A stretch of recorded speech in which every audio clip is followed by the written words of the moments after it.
What big, audacious goals have you set yourself for 2024? Are you hoping to be a better property investor, maybe a better business person or entrepreneur? Are you looking for more financial freedom? Well, today's show's for you because it's part 2 of a 2-part series where Mark Creedon and I discuss 18 wealth lessons from Morgan Housel's great international best-selling book, The Psychology of Money. Now, we discussed the first 9 wealth lessons last week. And if you didn't catch that particular show, look, please go back to whichever podcast app you're listening to me on today and listen to that. But hey, listen to today's show first and then go back and listen to that one. You don't have to have heard that first. Now, today we're not specifically talking about property or property investment, but if you think about it, you're most likely interested in property investment to help you develop financial freedom. And if you've followed me for a while, you'd know that I believe the psychology of the way you think about money, the psychology of success and money is more important than knowing where the next property hotspot is or what's going to happen to the interest rates or the economy. So today we discuss Housel's great book, which is about the concept of behavioural finance, the study of the effects of psychology on investors and on financial markets. Hey, don't worry. It's not woo-woo stuff and it's not technical. Instead, I share several quotes from Morgan Housel's book. He's my favourite author. And Mark Creedon and I will try and explain why investors often appear to lack self-control, why they seem to act against their own best interest, why they seem to make decisions based on personal biases rather than facts and evidence. So whether you're a beginner or well down the track in your property journey, I'm sure today's show is going to give you some insights. And you're probably twice as biased as you think you are. That's why it'll help you. Oh, by the way, if you don't think this applies to you, you're probably 4 times as biased as you think. So, welcome to today's show. Welcome to the Michael Yardney podcast, where twice each week you will learn a number of new ideas regarding success, property investment, and money in around 30 minutes. Our show is brought to you by Metropole, who specialise in helping you grow, protect and pass on your wealth through strategic property and wealth advice. Now here's your host, Michael Yardney, Australia's authority in wealth creation through property, who has been voted one of Australia's top 50 most influential thought leaders.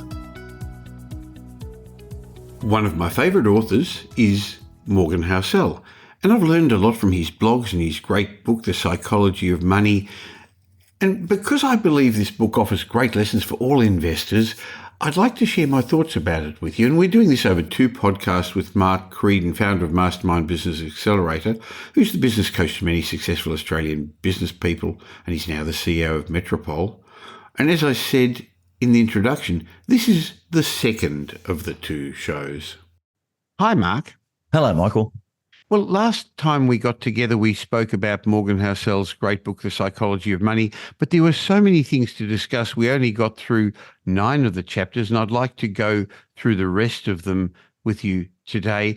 I'm going to just describe a bit about what the chapters are, and then let's have a chat about it. And chapter number 10 was about saving money.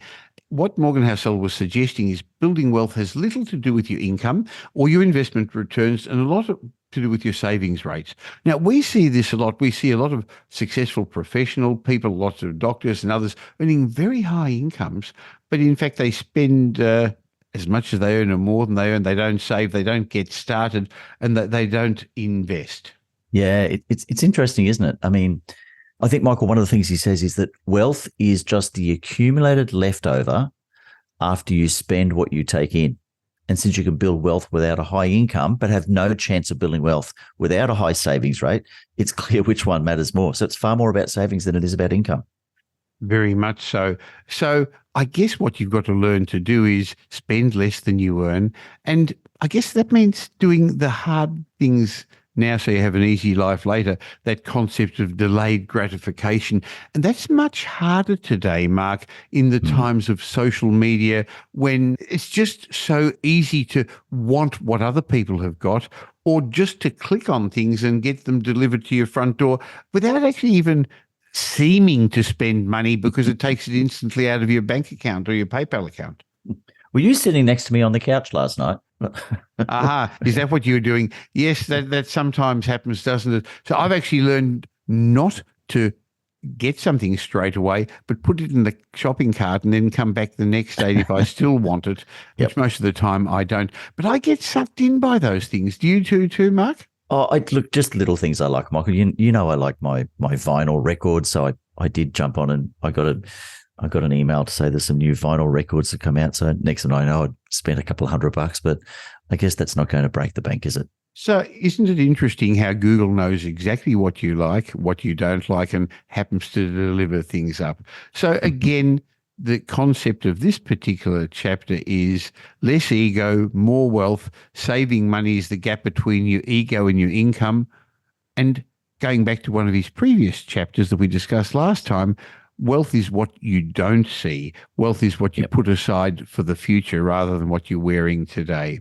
Yep. Now, the next chapter in Morgan Housel's book, The Psychology of Money, was the difference between reasonable and rational. What he said is, don't aim to be coldly rational when making financial decisions. Aim to be pretty reasonable. He said reasonable is more realistic. You have a better chance of sticking with it in the long run, which is what matters most when managing money. So we've already said that starting early and being consistent and not making mistakes is important. But I guess what he's getting at here is that you've got to be happy and comfortable what you're doing, because we are humans. And just to look at things coldly and rationally on numbers and spreadsheets, it's hard to stick to that. I guess it's a bit like me, it's finding it hard to stick with my diet, Mark. Yeah, I mean, I think what's often overlooked in finance is that something can be technically true, but contextually nonsense. And I think property is a great example of that, Michael. You know, one of the things you always say is that there's markets within markets. So on cold data, we could say that a particular suburb is a great investment. But we know, in fact, that there is a number of streets within those suburbs that, in fact, you know, contextually would be a silly investment to make. That's true. Next chapter, chapter 12, was about surprises. And what Morgan Housel said, very wisely, in my opinion, was the correct lesson to learn from surprises is that the world is surprising. What he was saying is not that you should use past surprises as a guide to future boundaries. What he said was we should use past surprises as an admission that we've got no idea what could happen next. and this fits in with my idea that every year an X factor comes out of the blue to change things. I remember, it's not the TV show, the music show X Factor either, Mark. I remember learning this initially from Don Stammer many, many years ago when he wrote about it in what used to be the BRW. You and I are old enough to remember the Business Review Weekly that was then taken over by the Financial Review. But at the end of each year, he would come up with an X factor. And sometimes these were on the positive. And an example, I guess in 2019, when Liberal won the unwinnable election and therefore the capital gains tax changes that Labor was going to decide didn't come in, and we ended up having a property boom, or negative factors like the COVID epidemic that we got a couple of years ago. So the lesson is not to be surprised when you have a surprise. And I know that together at Metropole, our property strategists put a plan together for clients, but we also tell them it's not set in stone. In fact, at Wealth Retreat, we talk a lot about the concept of planning for your plan not to go to plan. I mean, I think a trap a lot of people fall into, both investors and business people, is what Morgan Housel calls historians as prophets. And it's a fallacy. I mean, over-reliance on past data as a signal to future conditions fails to take account of innovation, and that change is actually the lifeblood of progress. So, you know, it's a rough guide of what tends to work, but it is not and should not be in any way a map for the future. Well, you've got to have some guidelines, and we use that in our planning process, but you've also got to understand that the world is changing. So what was the X factor last year? I guess there was the overseas war in the Middle East that would, out of the blue, affect a whole lot of economies and governments. I think there was also artificial intelligence, ChatGPT, that we now almost take for granted, but was the really, really big change. I think it was for the positive. I'm sure it was for the positive, even though many people see it as negative. But that was a big change in 2023 as well. So every year there are X factors. And then I think the other thing to look back at is that every decade or so, the world breaks. Now, Yep. I learned that concept from Morgan Housel as well. So I think COVID was an example like Yes. that. I think Yes. the global financial crisis was an example like that as well. And the further back in history you look, the more you see that's what's happening. Yeah. And the more general your takeaway should be. In fact, it was interesting, Michael. I was listening to a very old interview of yours, which would be probably 10 years old. And in the interview, you said there's a lot of uncertainty in the world at the moment. And it's really interesting to think that 10 years on, we could say the same thing, but for very different reasons, and it would have a very different impact.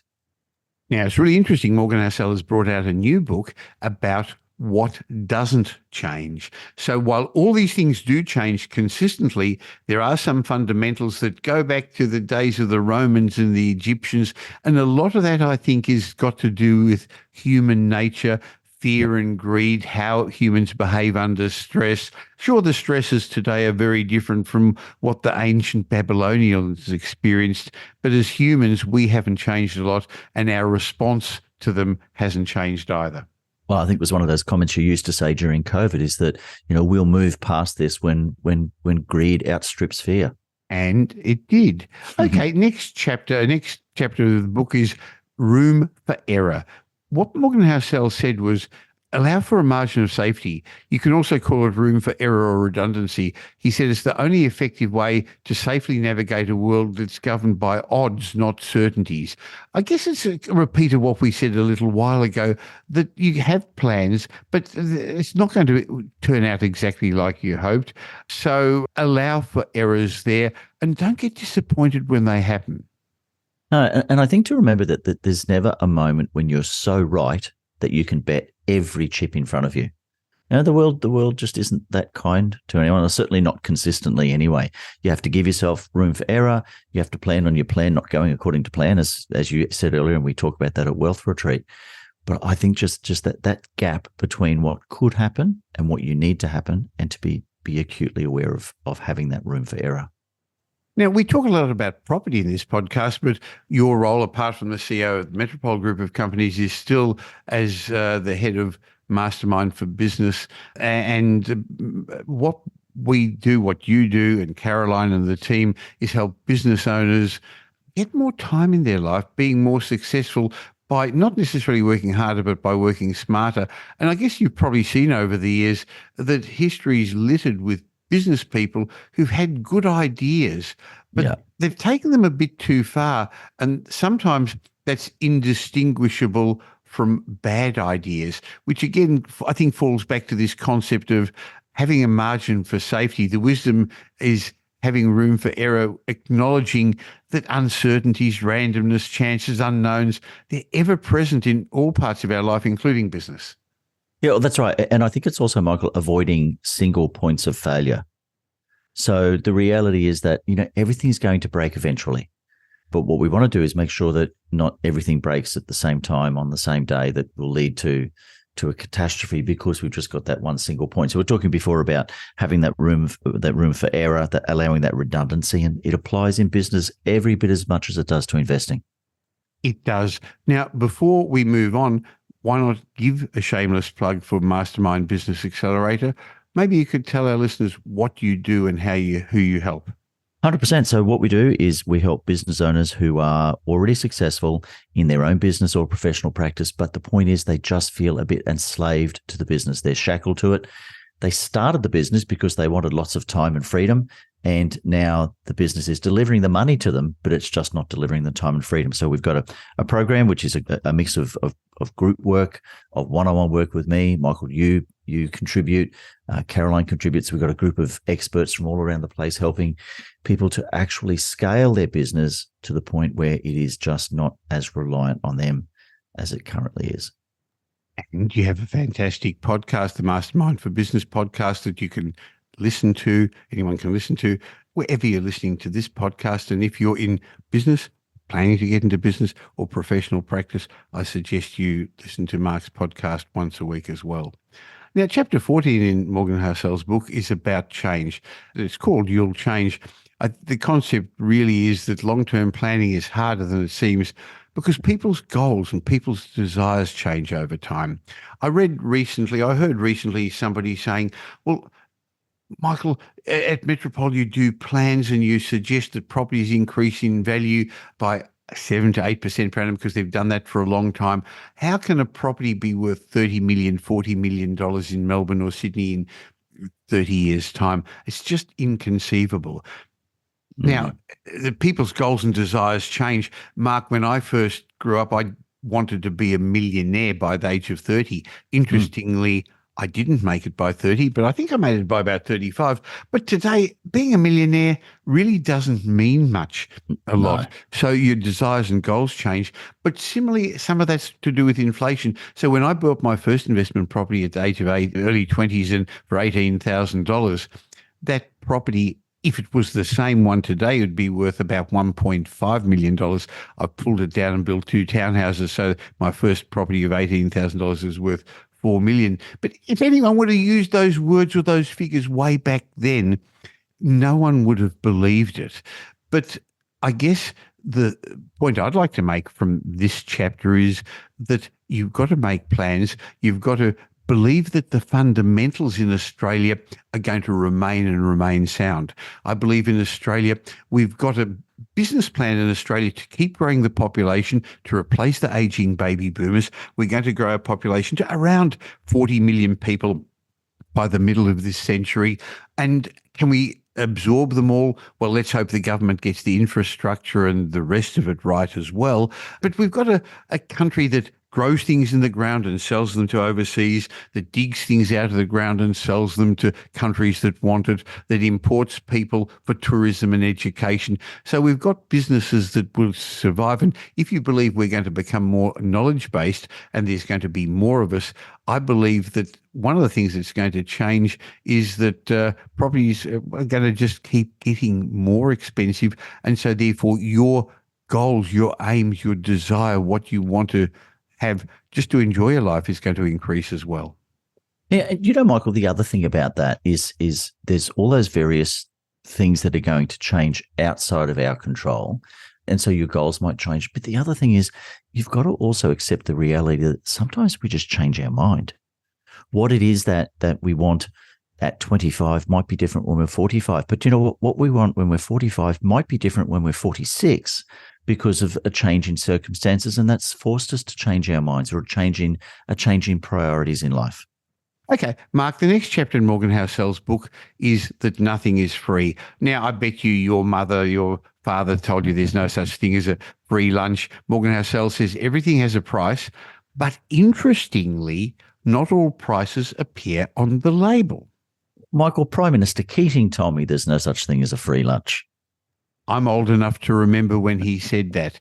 And I guess what he was getting at is that the world doesn't owe you anything. It was here before you. And so therefore, no, if it seems to be good to be true, it probably is.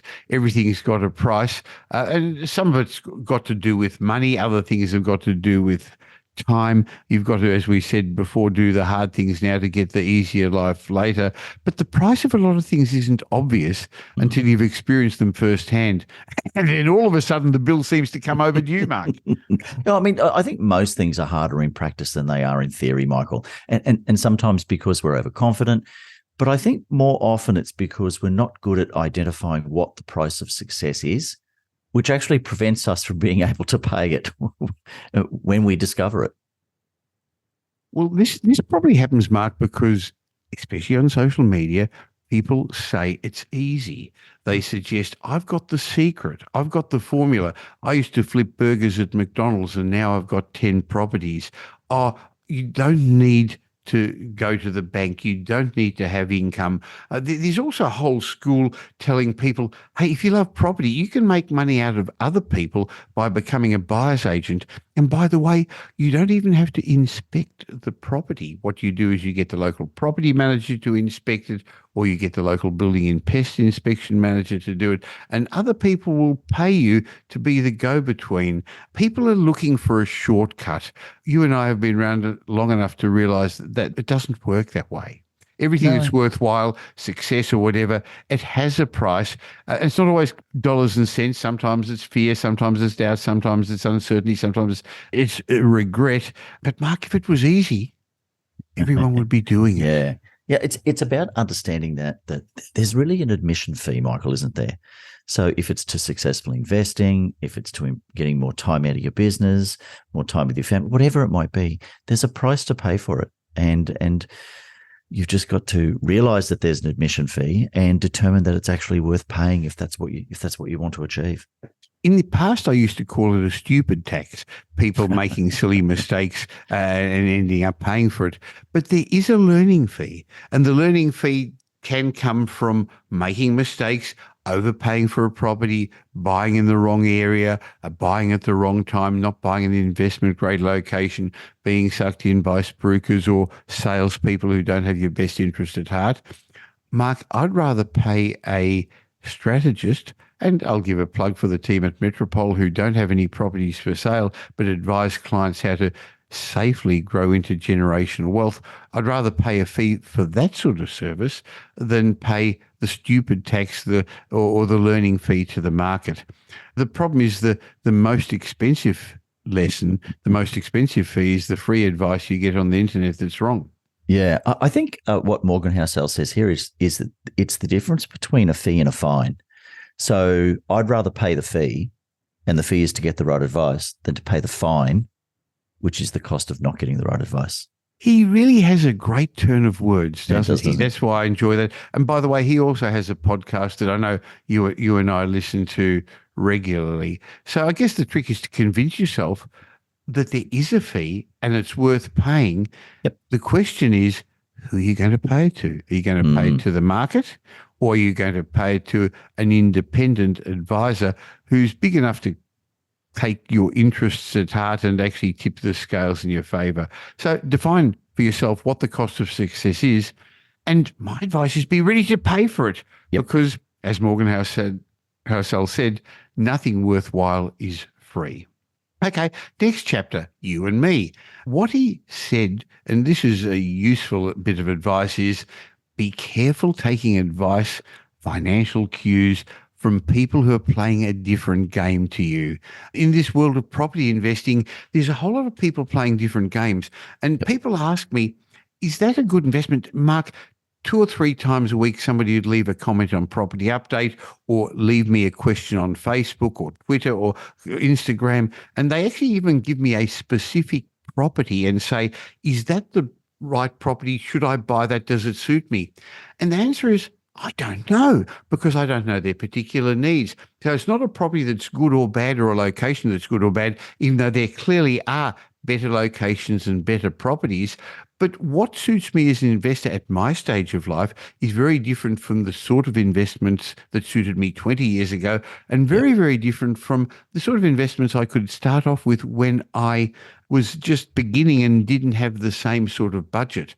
But people are being given advice from others playing a different game. So at the moment, there's a fad which is commercial property. It reminds me of the fads of mining towns or other things because, yes, they have positive cash flow, but they're a very important part of the portfolio of successful investors down the track, but not for people at the beginning of their game when they're needing capital growth.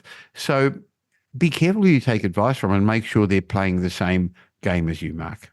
Yeah, I think Morgan Housel says that the few things matter more with money than understanding your own time horizon. And then secondly, not being persuaded by the actions and behaviors of people who are playing a very different game. You know, what he says is, go out of your way to identify what game you are playing and then act in accordance with that. And it's something that you talk about all the time, Michael. You can't compare your chapter 4 with somebody else's chapter 13. That's a good way of explaining it, isn't it? So just because they're doing things differently doesn't mean they're doing it the right way or it's the right thing for you. Just like what's the right property for me isn't the right property for somebody else, which is, I think, the message I was trying to get at, but maybe not as good a short while ago. But in fact, that's what causes property bubbles, isn't it? When so much of what investors do is irrationally getting involved in something they're hearing other people do, moving to speculation rather than investing. Yep. I think 2024 is going to be a year when the property markets are not going to perform as strongly as they did in 2023. Affordability, the fact that interest rates are going to remain higher for longer, the fact that inflation is going to probably remain a bit higher than the government would like for a little bit longer, is going to mean our markets are going to be very fragmented. But there are people out there taking advantage of investors wanting to get in the market, and they're playing a different game. I actually recently listened to a podcast where somebody was promoting a new development, and it sounded really, really good. And he said, anyone who's interested in this development, please contact us. It had nothing to do with the investor or where they were. Yep. It was all his game of what Yep. they were selling and they were marketing. And how could 100 different people who were listening to that podcast want exactly the same investment when he doesn't even know what their stage of investment career is, what their risk profile is, what their long-term goals are. So the message really here is beware of taking financial cues from people playing a different game, and understand that there are different people in the property market with different agendas. It doesn't mean they're right or wrong. The selling agent, their agenda, their job is to get the best price for their vendor. They're not on your side. The project marketer, his job is to sell the stock from the developer at a big enough margin that they can make a profit. Otherwise, they're going to go broke. That's his job. He's not there to help you or give you advice. So be careful who you get advice from, and make sure it's independent advice. Yeah, it's very true. Michael, I was having this conversation with somebody yesterday in Mastermind, actually, where they said, oh, Mark, we're looking to do this. What can you do? How can you help us? And I said, I need to understand more about it, because just because there's a product we have doesn't mean you should buy it. I don't want to sell you something because it's something we offer. I actually need to know what it is that what you really need, what you're looking to achieve, and how can we help you to get there. Then we can work out what the process is. So I think it's true. Business, property, investing, it's all very true. Be careful that you're making sure that you're playing your game, not somebody else's. Now, the second last chapter I want to discuss in Morgan Housel's great book, The Psychology of Money, is about the seduction of pessimism. We've discussed this in previous chats before, that I don't know a successful pessimist.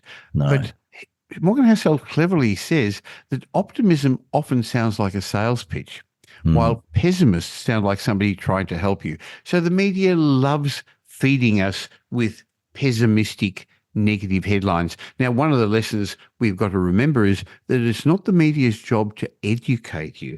It's the media's job to entertain you. It's the media's job to get your eyeballs onto their website or in their newspapers, where they've already sold the space to other people to advertise. But pessimism sounds like, hey, I'm actually looking after you, I'm protecting you, while optimism sounds too good to be true in some cases. Yeah, it's interesting because he said this, Michael. He said that it's easier to create a narrative around pessimism because the story pieces tend to be freshest and more recent, whereas optimistic narratives require looking at a long stretch of history and developments, and people tend to forget, or they take more effort to piece together. And if you think about property, pessimists can talk about a blip in the market, or a drop in price, or a stabilization of the market, without thinking about what the long term is. Now, it's interesting because pessimists can always find something wrong, something negative. And so it's really easy to extrapolate what's happening presently without accounting for how markets adapt. And just have a look at how the pessimists, and some of them were, I think, good intentions. When you look back a couple of years ago, where all the bank economists said the property market was going to drop in 2023, and it didn't. Some very clever people, much more intelligent than me and earn a lot more than me, said the property market was going to drop 20-30%, including the Reserve Bank. What they're doing is extrapolating present trends without necessarily accounting for how markets adapt. Morgan Housel said progress happens too slowly to notice, but setbacks happen too quickly to ignore. That's a very, very good quote. Mark, this is the last chapter I'd like to discuss in Morgan Housel's book, and thank you for being with us for these two podcasts about it. And Morgan finished off by saying, when you'll believe anything. That was the name of his last chapter, where he said stories are by far the most powerful force in the economy. They're the fuel that can let tangible parts of the economy work, or the brake that holds back our capabilities. This is about bias in lots of ways, Michael, isn't it? Because the more you want something to be true, the more likely you are to believe a story that overestimates the odds of it being true. That's confirmation bias, isn't it? So it's the old story of, is Apple better than Samsung in phones, or is Collingwood a better football team than Carlton? And you will follow all the stories that actually help your preconceived biases. And it's interesting that we've spoken in the past about the reticular activating system, that GPS in your brain that looks and sifts through all the information that comes in, but it's actually looking for things that you have already got a preconception is the right thing to do. So how do you get around this? I guess good salespeople, good narrators tell stories.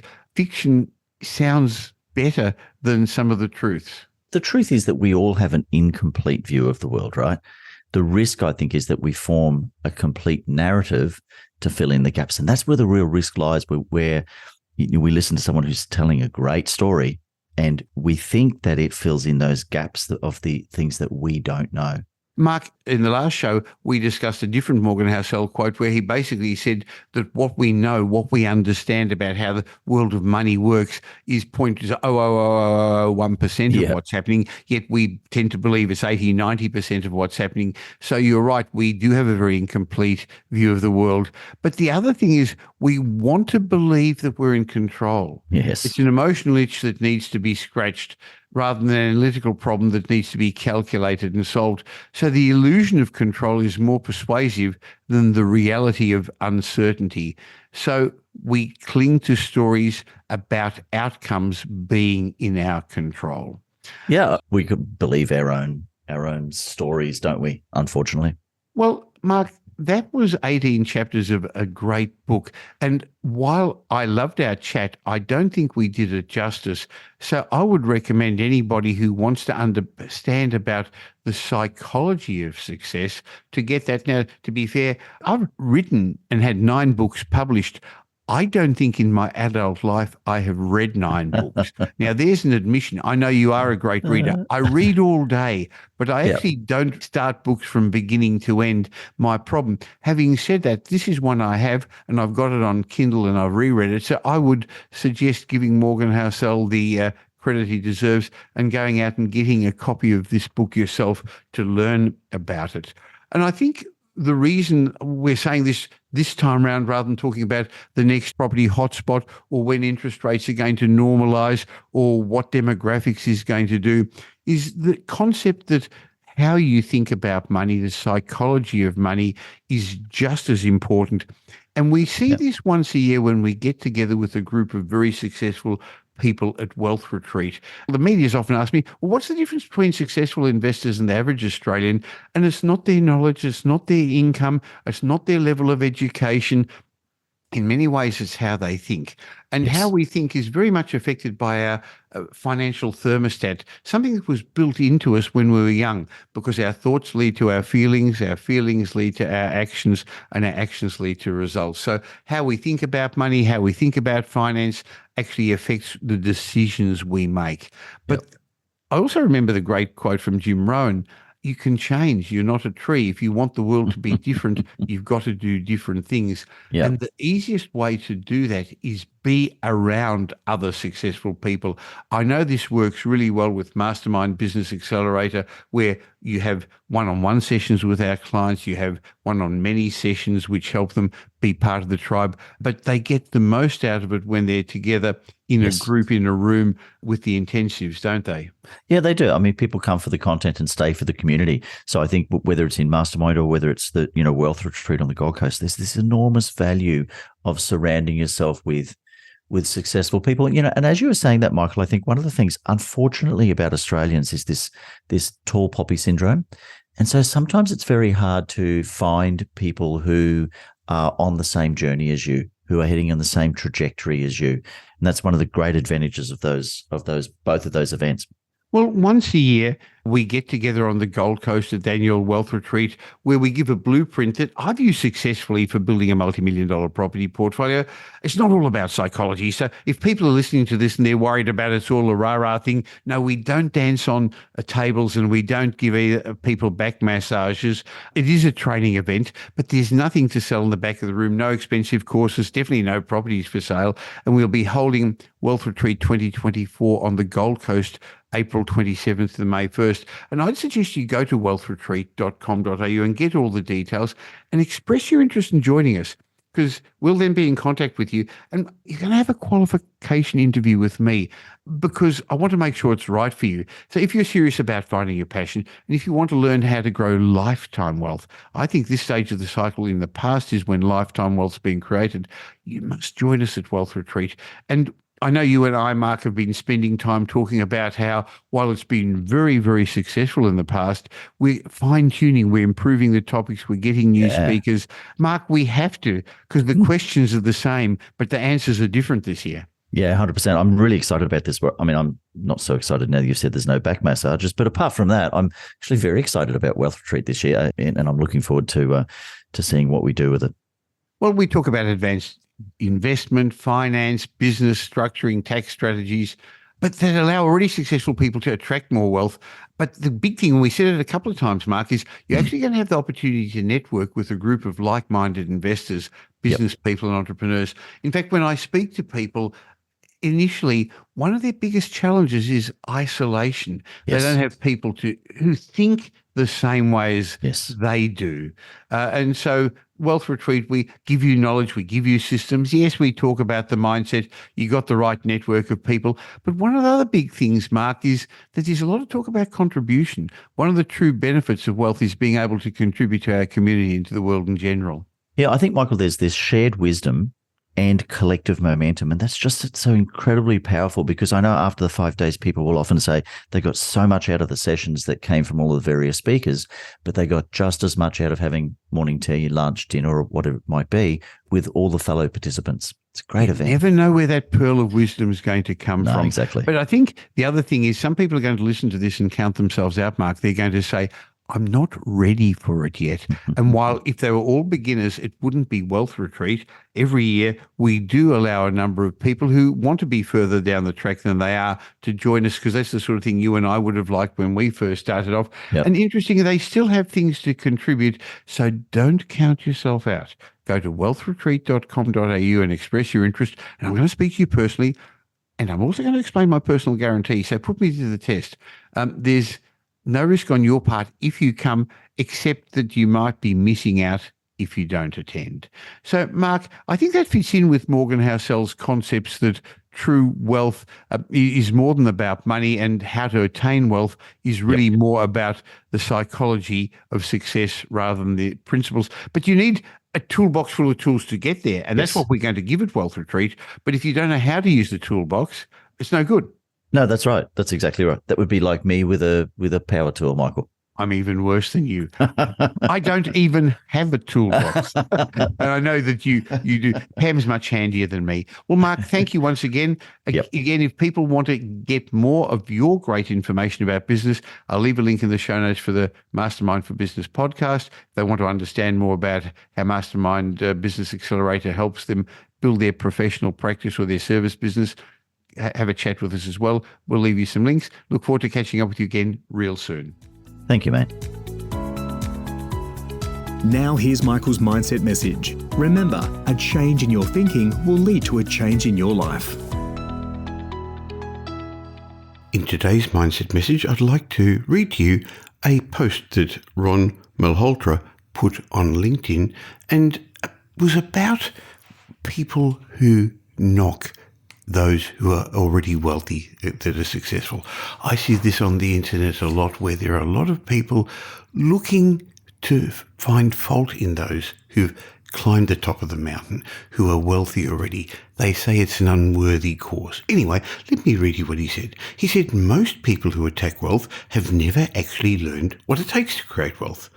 Ron said, instead of learning how to make sacrifices to create wealth, they prefer to throw stones at those who've already created wealth. He went on to say, I believe you've only earned the right to say financial wealth is not worth it after you've created wealth. Otherwise, you're simply justifying your lack of willingness to make sacrifices by attaching honour to not wanting wealth.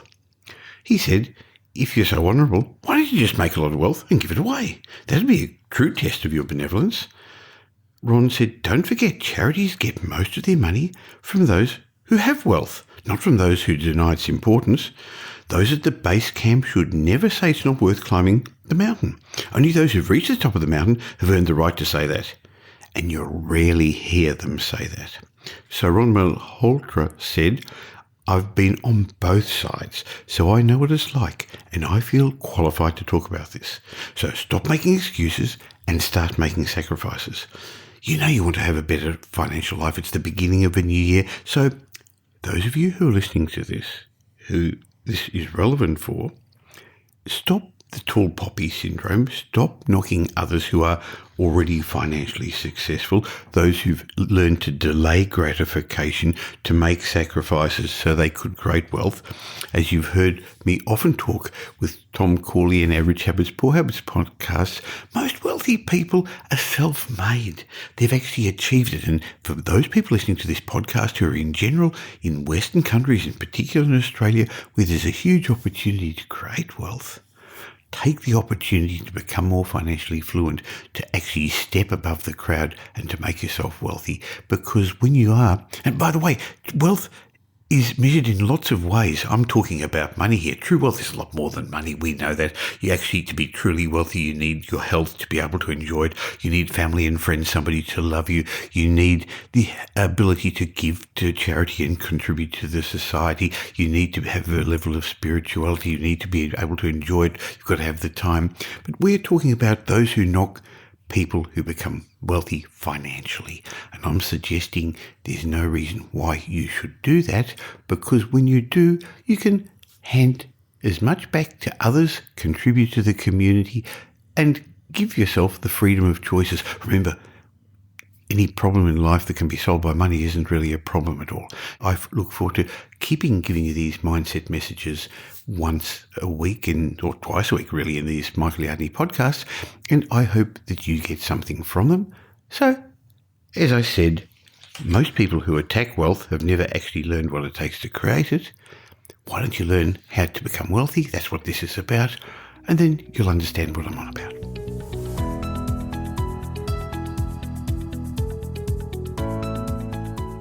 Well, thanks for spending the last little while with me, and I hope you got some benefit from this show. If you did, and you know somebody else who'd also benefit, please tell them about the Michael Yardney podcast. There's a share button on every podcast app.